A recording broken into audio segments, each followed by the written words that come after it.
Before we get into the video, could everyone please subscribe to my Endless Diary Tales channel? Thank you so much. Ma'am, are you sure you want to return the ticket? Tickets are hard to come by now, and you might not be able to book another. The ticket clerk kindly reminded me. I smiled brightly. Even if it's hard to get, I don't want it. What doesn't belong to me will always be a futile longing. All right, here's your refund and receipt, the clerk said, handing me the thin ticket. I took it, turning it over in my hands, examining it for a while. Then I picked up the heart-shaped necklace hanging from my chest, opened the locket, and revealed a black and white photo of Daniel Lewis. He was a young man in a suit, his face slightly turned to the side, his hair neatly combed back, his nose high and straight, his deep-set eyes full of charisma and confidence. In my past life, there were so many things I couldn't understand. I didn't understand why the boy who once shyly bandaged my sprained ankle, his eyes brimming with emotion, would later on our wedding night leave me alone in the bridal chamber. He had looked at me coldly and said, "Emma, I could never share a bed with a woman from the Bennett family." I didn't understand why the boy who had once carried a necklace with my photo close to his heart during his studies in Lionwood would later, when leaving for his diplomatic post in France, coldly tell me, "Emma, even if you cry your eyes blind, I won't take you with me." Later, I came to understand, as he said, a pampered daughter from a wealthy family like me, who knew nothing but embroidery, was nothing more than a relic of a feudal past. I didn't blame him, I blamed myself. So I sold the embroidery studio my parents had left me and followed him to a distant land. He spent his days discussing politics with high-ranking officials, and never allowed me to step into the guest room. I tried to adapt. I learned modern fashion, unbound my feet despite the excruciating pain, and even learned to dance. But when I finally appeared at one of his diplomatic receptions, I saw him holding another woman's waist, dancing one song after another. The tenderness in his eyes was something I hadn't seen in years. When someone asked who I was, he coolly replied, "She's my cousin." That woman, however, was Olivia Carter, the daughter of a prominent family and a protocol officer at the Ministry of Foreign Affairs. His secretaries whispered about how the aloof diplomat had reunited with his first love. Meanwhile, the person who shared his nights passionately and intimately was me, the so-called cousin. One day, I touched my belly and smiled gently. "Daniel, we're going to have a child," I thought. He would finally see me as his wife. Instead, he froze, the pen in his hand trembling. After a long pause, he said coldly, "Get an abortion." "It could kill me," I replied stubbornly. He sneered, "Plenty of people die in plane crashes. Does that mean they stop flying?" I clutched my stomach, feeling frozen to the core. I refused to say another word. After a long silence, he spoke softly. "Your parents wrote to me. They miss you, Emma. Go back and take care of them for me. Protect my child and cling to the faint hope that being a good wife and mother might earn his respect." I returned to my family's home. I took care of my parents and raised my child. When the war broke out, I led my family from place to place, surviving by picking up embroidery again. My fingers were pricked and bloodied by needles. But one day I saw a newspaper featuring Daniel. He was standing proudly, giving an interview with Olivia Carter, holding his arm and smiling radiantly. Below the photo, the caption read, "Diplomat Daniel Lewis and wife."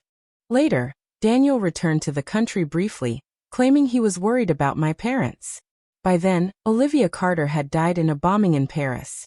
When the news reached him, he looked as though he'd been struck by lightning and collapsed into a chair. From then on, for decades, he gave me nothing but cold indifference, not even acknowledging our child when he fell gravely ill. In his later years, I, now an old woman in my 80s, took care of him personally, staying by his side until the very end. But even on his deathbed, the necklace he clutched tightly didn't hold my picture. It was Olivia Carter, the woman who had died in her prime, forever preserved as his one and only love.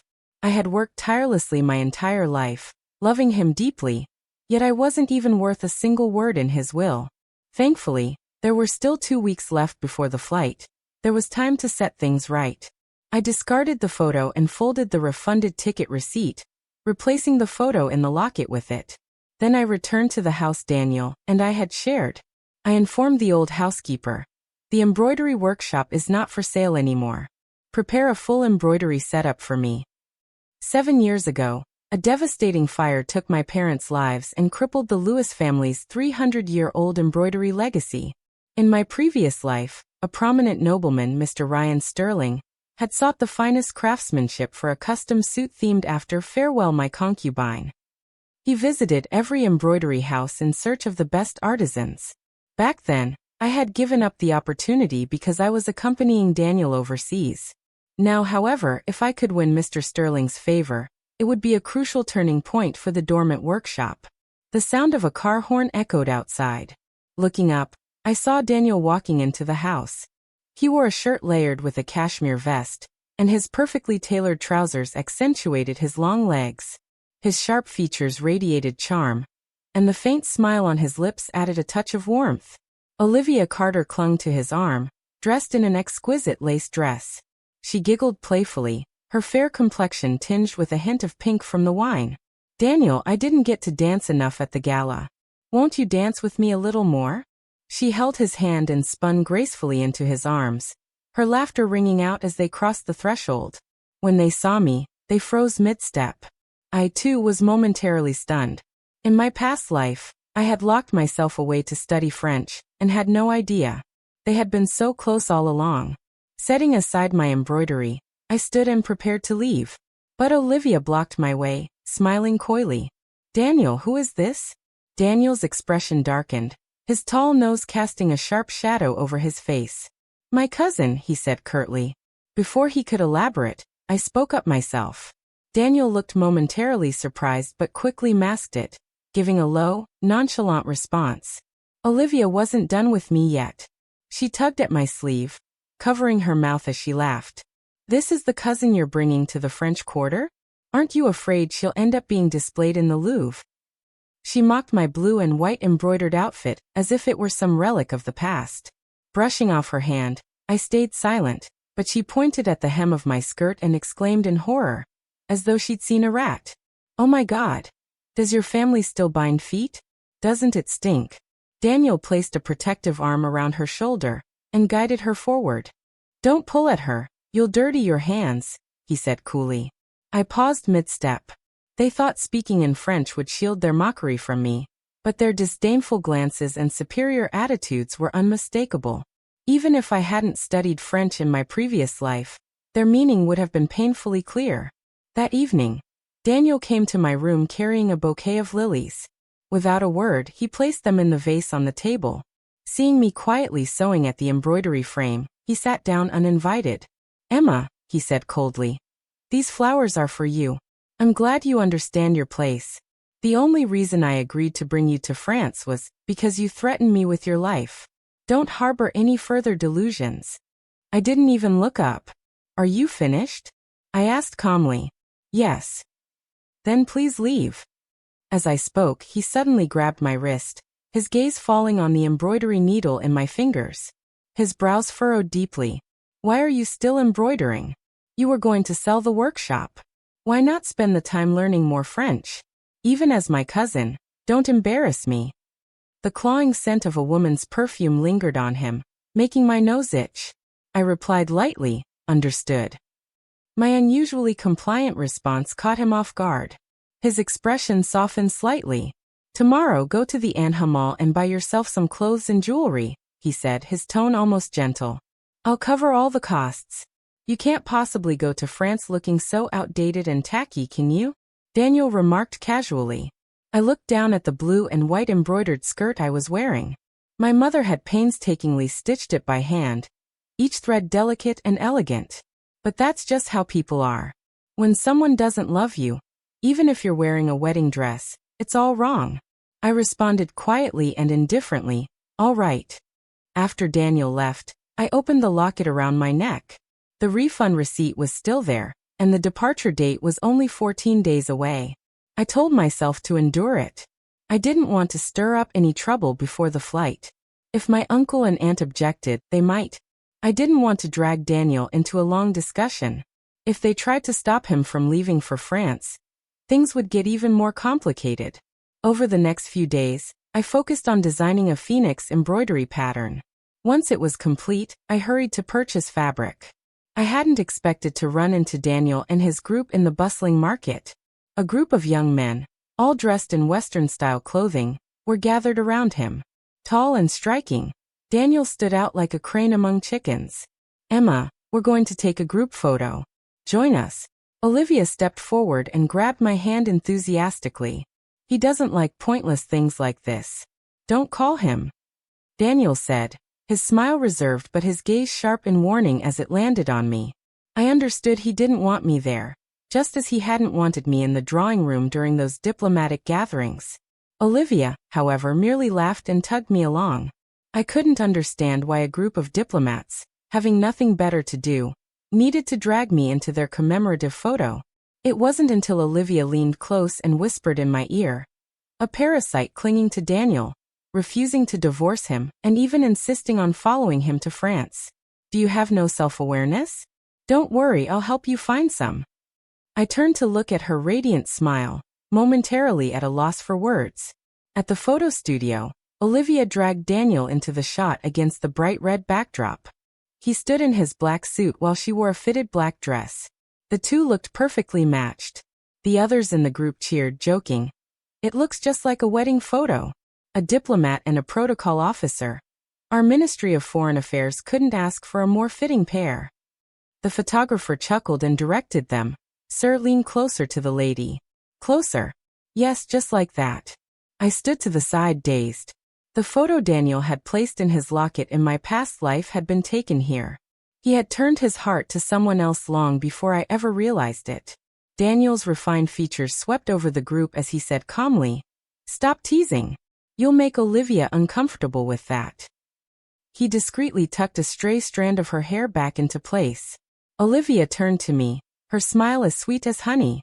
"Emma, don't you think Daniel and I make a perfect match?" Daniel narrowed his eyes, a silent warning in his gaze. My mind flashed back to our wedding night. How I had been filled with joy thinking we had finally become husband and wife, only to spend the night alone in the cold, suffocating silence of that festive room. I forced a smile and said the two words she wanted to hear. "You do." In my past life, I had clung stubbornly to the childhood memories of our bond, refusing to let go. How laughable I had been. I gripped the locket around my neck tightly. Only 10 days remained, just 10 more days, and I could leave all of this behind. The camera clicked, capturing that moment. I turned and left. From then on, I slept only 2 or 3 hours a night, working tirelessly in front of the embroidery frame, my fingers dancing. Even as the needle pricked my skin, drawing blood, I refused to stop. One evening, I took a break and went to see a play by Ryan Sterling. I had always been an opera enthusiast, and had spent a hefty sum to secure a front row seat.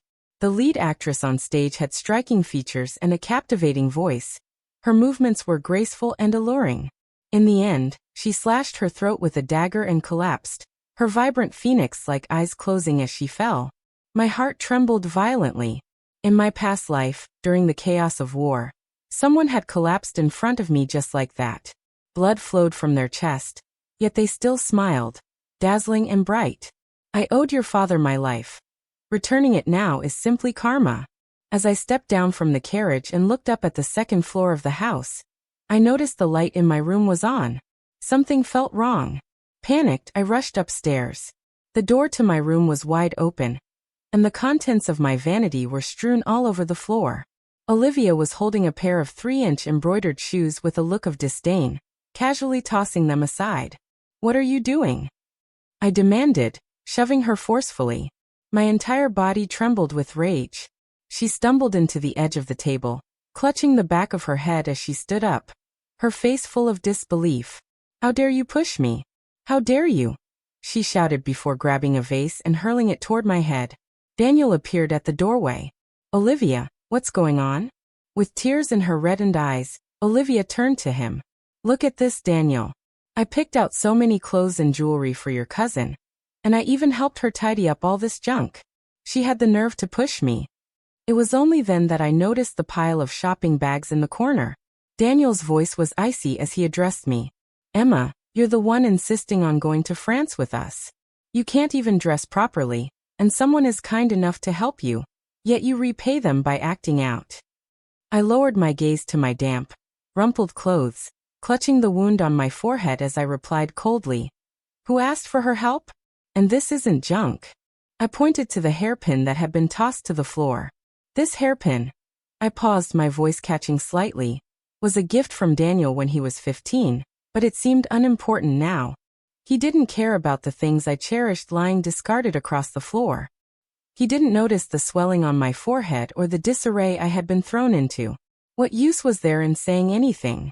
Taking a deep breath, I declared firmly, I'll accept your gifts, but Olivia, from now on, please don't enter my room without permission. Olivia refused to back down. Daniel, I tried to help her out of kindness, and I get treated like this? She can't even apologize. She pointed at the necklace hanging around my neck. After all I've given her, is asking for an old necklace too much? In that moment, I understood why she had so generously showered me with gifts.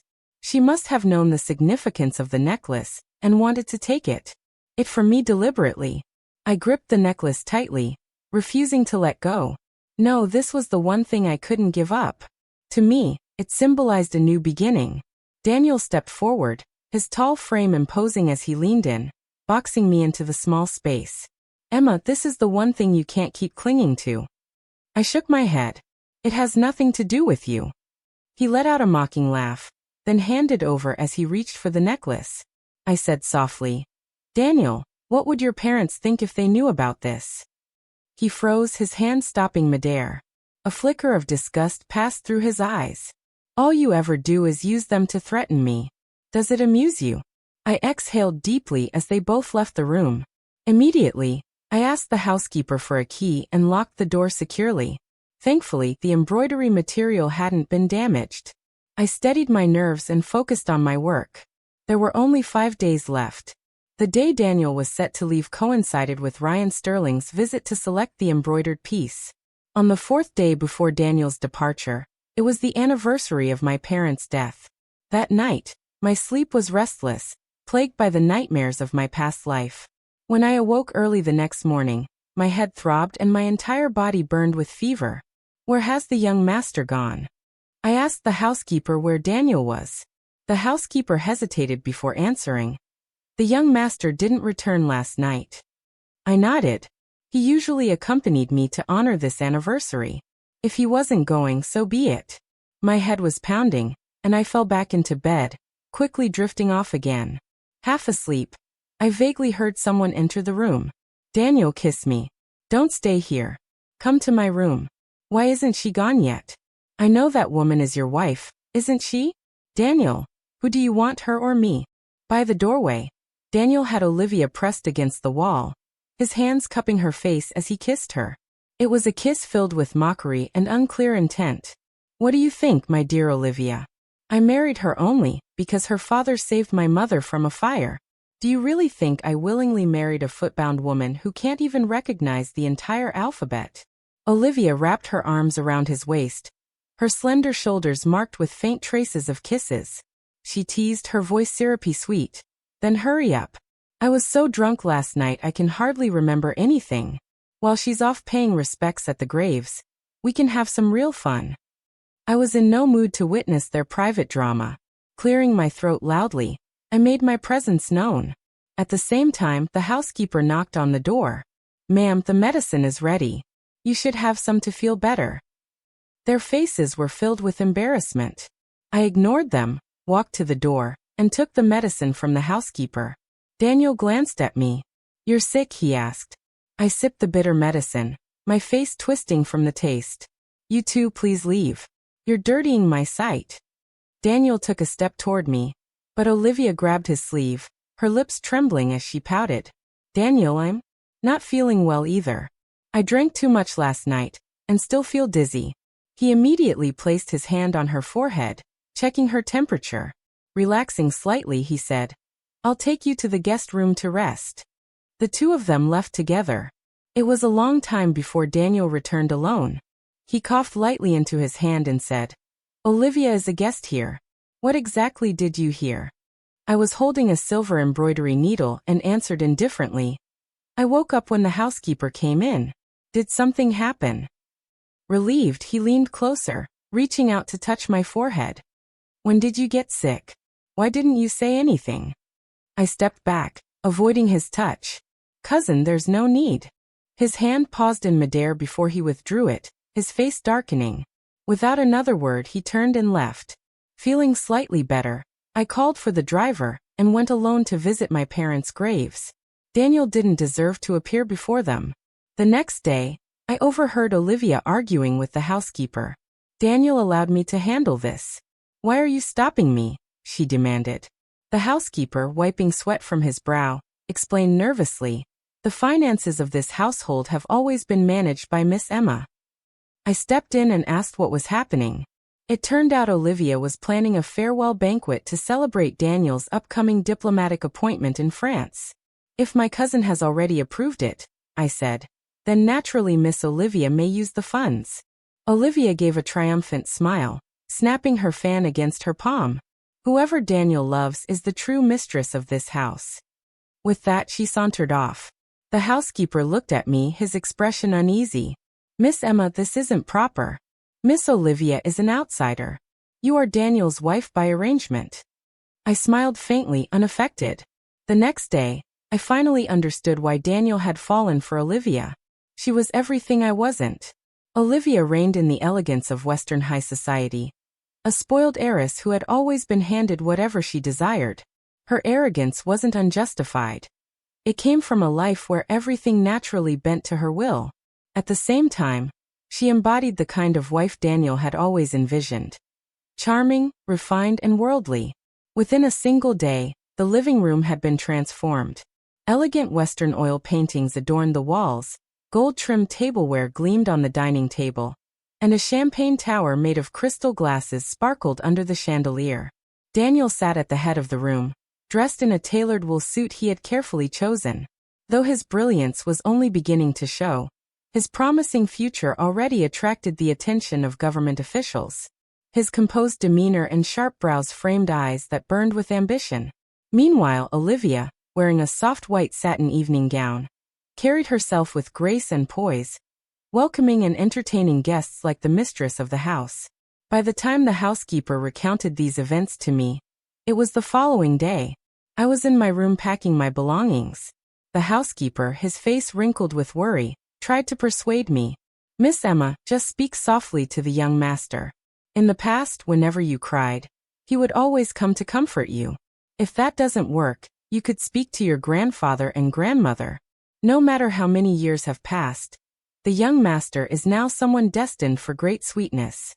You shouldn't let go so easily. I knew the housekeeper had watched us grow up and genuinely cared about me, but 60 years of my previous life had taught me otherwise. I replied quietly, a heart that has changed is like sand slipping through your fingers. You can't hold on to it. At that moment, Daniel pushed the door open and entered. He glanced at me and said, you don't need to bring too much luggage. You can buy whatever you need when we get there. He seemed to be in a good mood. His brows relaxed as he walked to the bookshelf and pulled out a beginner's French textbook. How's your studying? Have you learned how to greet someone yet? I looked at him, confused. Daniel had a natural talent for languages and was fluent in several. When he was in the church school, the principal had praised him as the most outstanding student in the school's history. In my past life, I had once begged him to teach me French. Not only had he refused, but he had also mocked me for asking. Pulling myself from the memory, I recited a few basic polite phrases to avoid arousing suspicion. Daniel nodded. Since you insist on coming with me, you might as well put in some effort. His gaze briefly rested on the embroidery frame in the corner, but he said nothing. The day before we were set to leave, I visited the site of the old embroidery workshop that had burned down years ago. The spring chill lingered in the air, and the drizzle felt cold as it fell. Holding an oiled paper umbrella, I stood quietly, staring at the overgrown plot of land. Scenes from the past flashed through my mind. 7-year-old me hiding under the embroidery frame with Daniel, sneaking sweets. My mother pressing me down in front of the frame, warning me that I wouldn't eat until I finished my work. My father holding me in his arms, showing me newly arrived fabrics and asking if I liked any of them. The coachman standing nearby gently reminded me, Miss Emma, this place isn't lucky, we should leave. I've heard it used to be a renowned embroidery workshop before the fire. So many people died here. Staying too long might bring bad luck. I wiped away the tears at the corners of my eyes and silently promised, Father, Mother, this time I won't leave.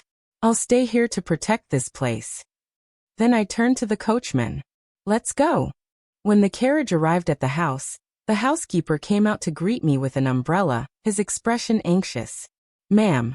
I interrupted him as I stepped over the threshold, lifting my skirt. Housekeeper, you've addressed me incorrectly again. But as soon as I looked up, my pupils constricted in shock. On the table in the main hall, my embroidery piece lay in shreds. It had been cut. Pieces. Olivia stood there holding a pair of scissors. She was snipping away at the long, slender neck of the embroidered phoenix. The blood rushed to my head, and I grabbed my skirt as I ran forward. My small-bound feet twisted, and I fell hard to the ground. Olivia acted as if she didn't see me, continuing to cut the stitching. I turned to Daniel, who was calmly seated on the sofa reading a newspaper. Olivia held up a piece of the torn embroidery and said playfully, Daniel, let's use this to make a handbag. I really like it. I scrambled to my feet, lunged forward, and smacked the scissors out of her hand, snatching the shredded phoenix head. I clutched it to my chest. What are you doing? Why do you insist on destroying someone else's things? My tears streamed uncontrollably as I looked at the scattered remains of the embroidery on the floor.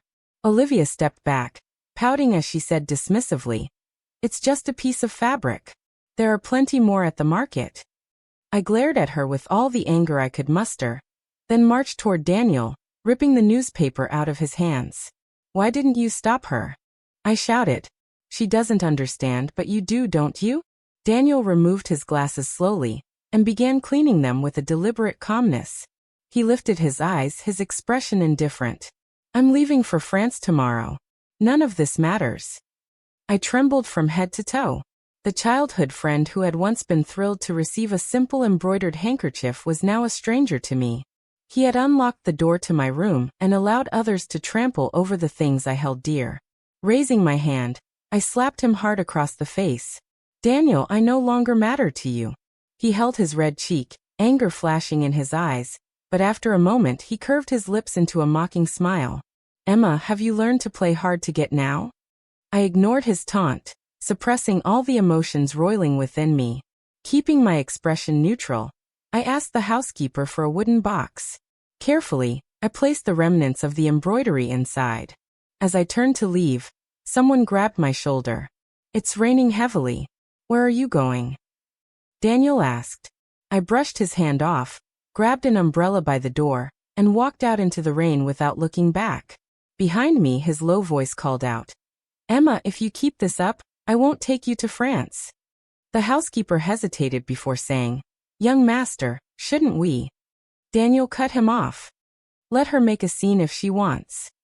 In the upper levels of the opera house, I stood clutching my skirt, waiting for judgment. The man seated above me was dressed in an elegant black robe, his long slender fingers casually playing with the scraps of my embroidery. His phoenix-like eyes lifted, and he said lazily, Miss Emma, I don't collect garbage. My heart sank to the depths. Clenching the handkerchief in my palm, I discreetly wiped away my tears. Rising, I bowed and said, I'm sorry to disturb you. Just as I turned to leave, his voice stopped me. Bring me a finished phoenix. I looked up at the faint smile on his lips, then dropped to my knees and counted out deeply for this present help, for the life-saving kindness he had shown me in my past life, and for the grace my father had once extended to him. This was the karma that bound us now. Without delay, I returned to my stitching, working night and day. This time, I moved directly into the small abandoned embroidery house. The narrow room had been empty for years. One night, just before I passed out from exhaustion, I heard frantic knocking at the door. When I opened my eyes, the last person I wanted to see was by my side. Daniel, frowning, said, Where did you run off to? Do you know how long I've been driving around looking for you? We're flying tomorrow. Stop this nonsense. I was too tired to argue, my voice faint as I replied, Daniel, I'm not going. The air grew thick with silence. He touched my forehead, his voice laced with disbelief. You're delirious with fever. I pushed his hand away. No, I'm not. His gaze dropped to the necklace resting on my chest, and he let out a cold laugh. Emma, don't think I don't know what you're planning. Don't go running to my parents playing the victim. If it weren't for your father saving my mother in that fire. He stopped abruptly, his words left unfinished. I'll never marry you in this lifetime, Daniel said coldly. But as you wish, I'll take you to France. Just behave and stop making trouble. I'll pick you up tomorrow morning. The morning of the flight, Daniel arrived at the embroidery house as promised, but the figure he had expected to find waiting eagerly was nowhere to be seen. The messy bed on the attic floor suggested that whoever had slept there had left in a hurry. He slammed his fist against a beam, frustration etched into his face. Does she think disappearing like this will make me stay? Emma hasn't changed at all, still clinging to childish fantasies, refusing to grow up. Leaving the workshop, he instructed the driver, go to the Lewis family's old home. She must be there, begging my parents to stop me from leaving. At the old house, his mother asked, Where's Emma? Why didn't she come with you? Daniel studied his parents' expressions carefully to confirm they weren't lying. Only then did he respond lightly, She's sick. She asked me to say goodbye on her behalf. He remained composed until he got back into the car. Once inside, his hands trembled as he opened the suitcase placed in the back seat. It was the luggage Emma had prepared. Inside he found familiar items, a hairpin, a jade pendant, a pocket watch, all gifts he had given her over the years. For a moment, he thought it was because she loved him so much that she had wanted to carry these with her. But upon closer inspection, he realized they were only gifts. Not a single piece of clothing was packed. Daniel's face darkened. Drive to the police station, he ordered. Pull every string necessary. Search every corner. I want her found. The driver hesitated, his face pale. Sir, your appointment, why? Miss Olivia is approaching and the flight is in less than 3 hours. Daniel glanced at his watch, removed his glasses, and massaged his aching temples.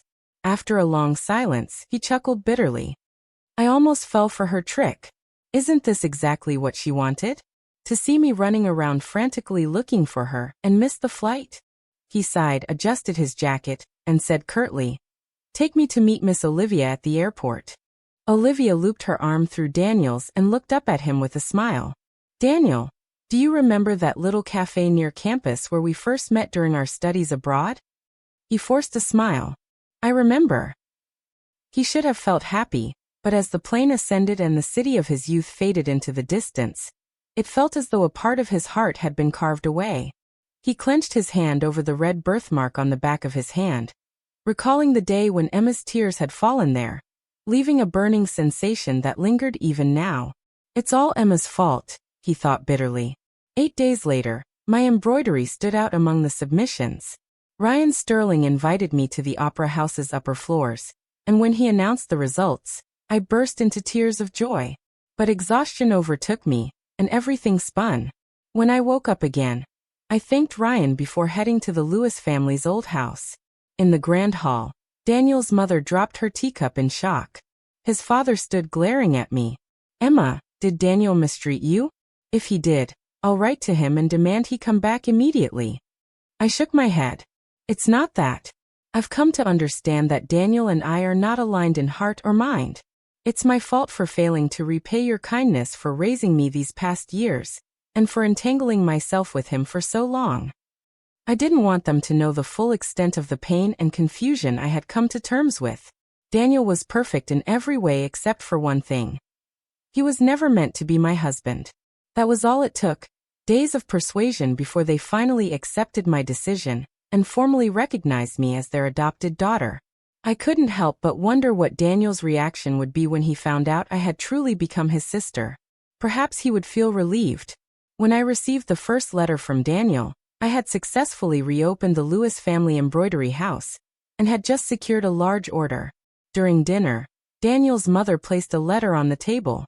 It bore the embassy seal and was marked as urgent, accompanied by a plane ticket. She took my hand and said, Emma, Daniel is waiting for you to come. I felt a wave of confusion. Why would Daniel want me to go to him? I didn't open the letter or accept the ticket. Mother, I'm your daughter now. Her eyes reddened, but she smiled through her tears, then let Daniel fend for himself. The next time I saw Daniel was 2 months later. Ryan Sterling had quietly invited me upstairs. He had taken off his suit but was still dressed in his opera costume, his long hair cascading down his shoulders as he reclined. Ashaz, when he saw me enter, stood and smiled. "This outfit suits me well, doesn't it?" I was momentarily stunned by his beauty, unable to look away. After a pause, I finally replied, "If you like it, that's what matters." After 3 rounds of drinks, Ryan brought up the business deal I had been negotiating. "That client happens to be a personal acquaintance of mine," he said lightly. I refused him without hesitation. "Ryan, your family's debt to mine was repaid in my past life. Besides, I'm not some sheltered young woman. I grew up learning far too much from my parents." We played chess until late into the evening. Before I prepared to leave, Ryan walked me to the door. "Emma," someone called softly. I looked up, startled to see Daniel standing by the street. He held a black umbrella, wearing a pristine white military uniform adorned with gold tassels and a pinned insignia. He looked as though he had rushed here in a hurry, yet I thought he was supposed to be abroad. "When did you become so close with an opera singer?" he asked coldly as he approached. Grabbing my wrist, Daniel pulled me into his arms.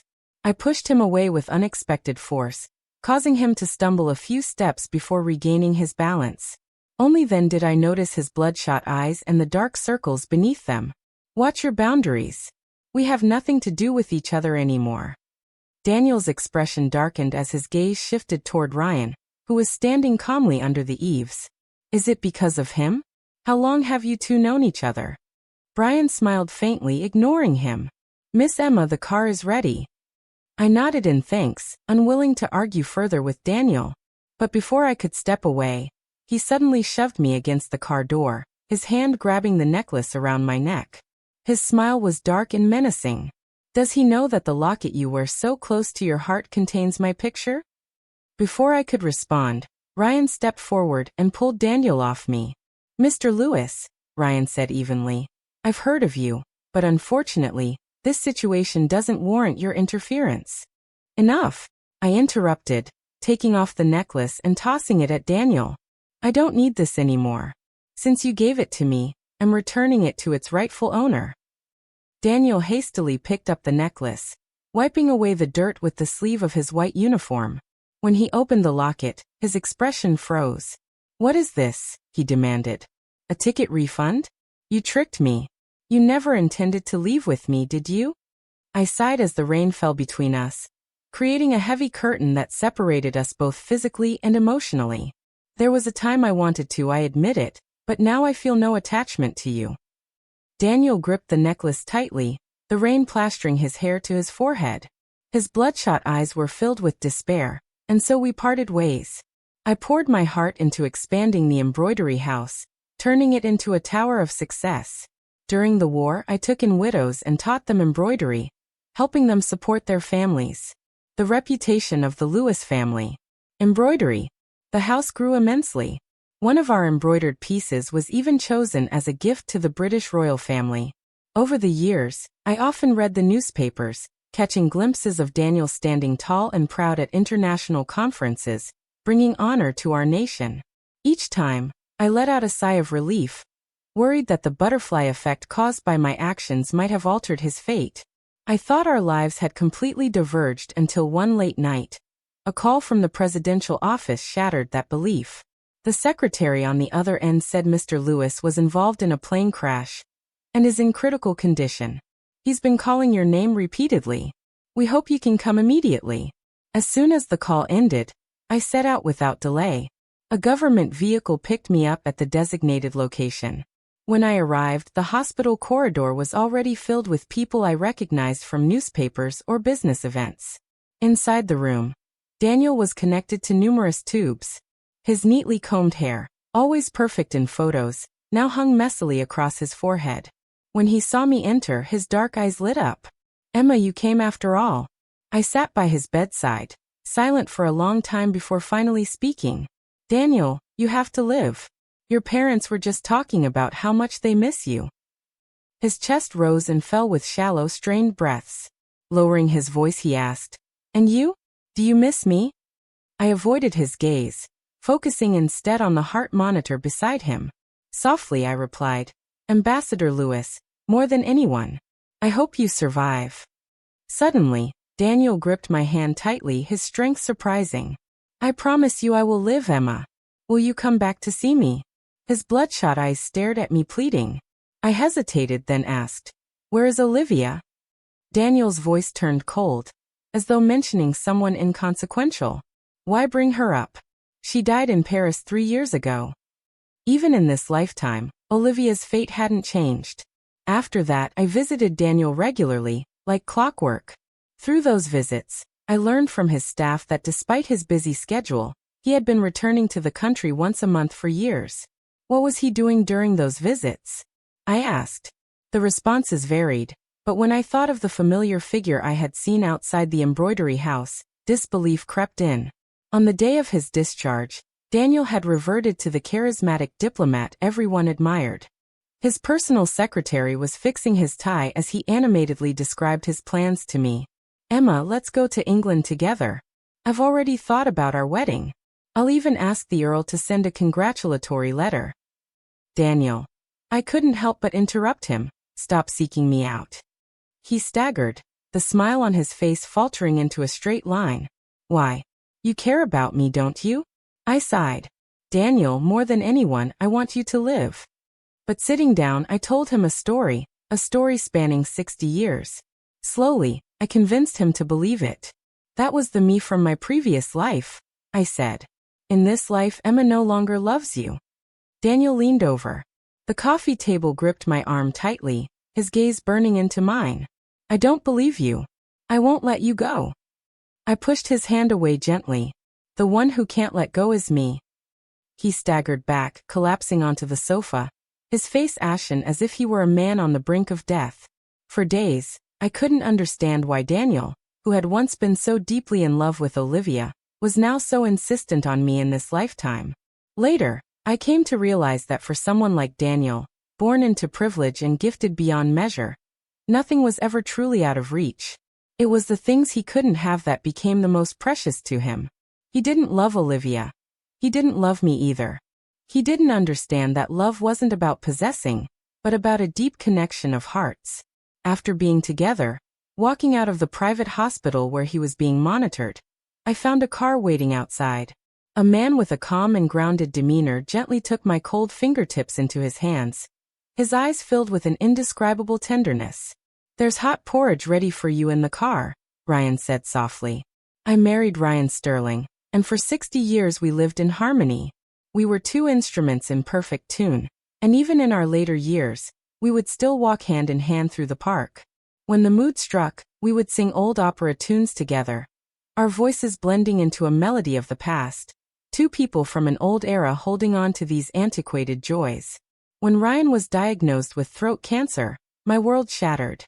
One day, as I passed by a VIP ward on the same floor, I overheard a conversation that mentioned a name both familiar and distant. "What a pity, even when he's sick, he doesn't have a spouse to accompany him." I heard he never married, not even a child to his name. He was so dazzling in his youth, but now as an old man, he's all alone. It's sad, really. Peering into the room, I saw the frail, skeletal figure of Daniel on the hospital bed. My heart, however, felt no ripple, no wave. Later, I heard about Daniel's death through rumors. The circumstances were absurd. A little boy had wandered into his room to watch TV. Annoyed by Daniel's complaints about the noise, the child had impulsively smothered him with a pillow, causing him to suffocate. They said he kept calling out my name, Emma, until the end, but no one responded. A few days later, a lawyer contacted me. He handed me 2 old necklaces. One was empty, the other contained a photograph from my wedding day. "Mr. Lewis had no heirs," the lawyer explained. "He left his entire estate to you in Daniel's name." I established a foundation for the preservation of historical and cultural heritage, yet my heart felt no trace of emotion. After all, the mountains of our past had long separated us, each of us standing on opposite sides of time and destiny.